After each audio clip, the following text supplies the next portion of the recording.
Hello, my name is Sarah Majorana, and my presentation will be on the topic of cybercrime and the dark web, emphasizing on the issue of sex trafficking and social media.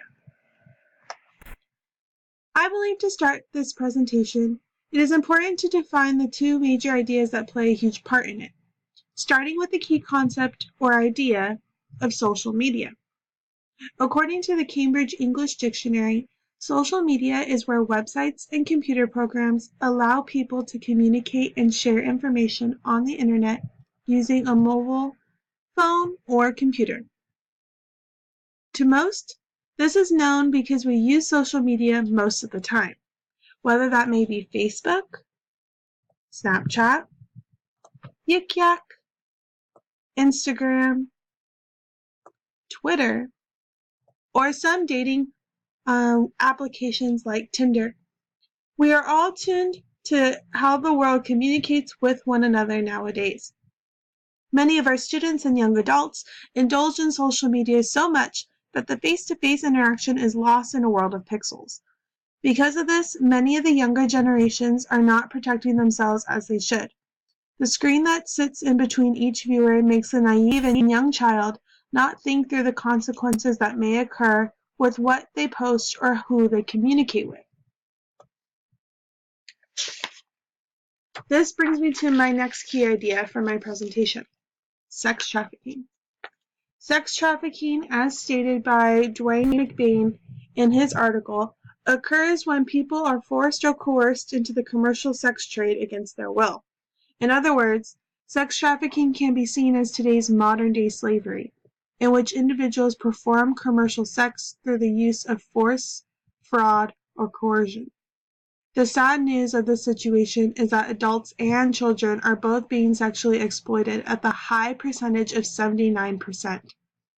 Even more tragic, these individuals who are exploited oftentimes are targeted by human traffickers, i.e. sex traffickers, because they have vulnerable histories of abuse. They often are forced to stay in this horrific situation because of the violence, threats, debt bondage, or other forms of control and manipulation the traffickers place upon them, making them feel trapped where they stand. So how do these key ideas meet? Well, human traffickers or sex traffickers have gone to the internet, specifically social media websites and applications, to exploit children and young adults, some as young as the age of 10. They are able to do this by a process called grooming. Grooming is used by people with a sexual interest in children and/or adults to prepare the individual for sexual abuse. It is often very carefully planned, and it can take place over weeks, months, or even years. Grooming is about making the person think that sex with the offender is normal or that they have no choice. Offenders do this by building a relationship and emotional connection with the child. What this means is that the predator will reach out to an individual that they have been monitoring via social media through the posts that they've been posting and state to the individual some statement of affirmation like, "You look beautiful," "You seem very intelligent," and any other compliment they can state to get the user to turn to them in comfort and need. Relying on them is what the human trafficker or predator ultimately wants so they can lure the individual into the sex trade. So how are we able to help protect our children and even ourselves from these predators that sit on one side of a screen?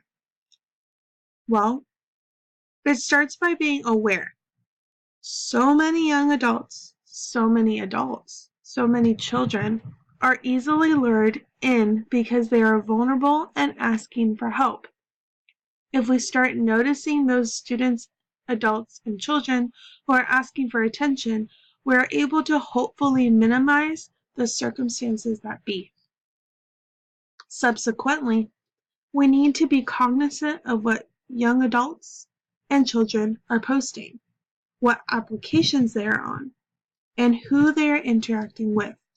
Yes, I know this sounds like you are stalking your kids, but bottom line, if the choice is to be a little invasive and protect them from harm, or allow them freedom to do what they want and be unaware, I would hope most would choose the latter.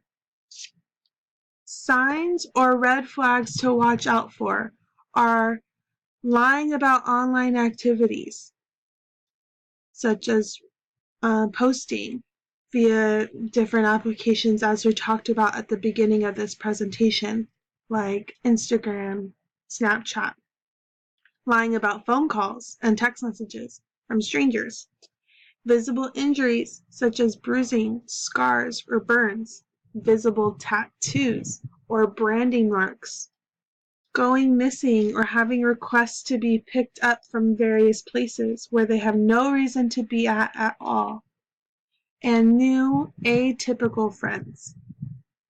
Ultimately, watching and controlling what you post is the best way to protect yourself as well as advise those young adults and children you encounter at your schools or classrooms you work in. That concludes my presentation on sex trafficking and social media. Hopefully you learned a few things, and I appreciate you listening and watching. Thank you.